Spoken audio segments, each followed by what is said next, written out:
এই লক্ষ্য, এই লক্ষ্য আসলে কি?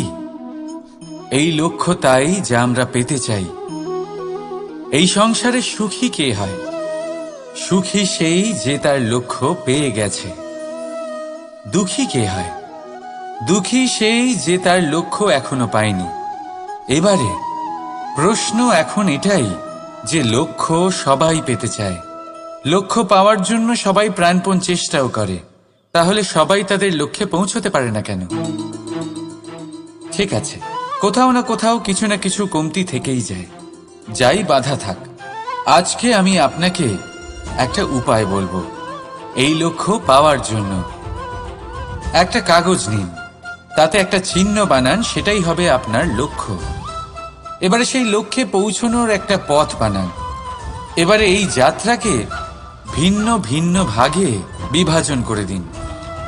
এবারে এটা হলো আপনার পরিকল্পনা।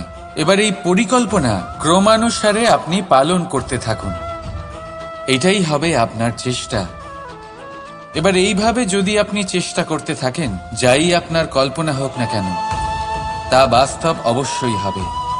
তাহলে এই কল্পনাকে বাস্তবে রূপান্তরিত করুন। এইভাবেই নিজের পরিকল্পনা পালন করতে থাকুন। আপনার যাই কল্পনা থাকুক বা যাই লক্ষ্য থাকুক, তা বাস্তবে পরিণত হয়ে আপনার হাতে অবশ্যই আসবে।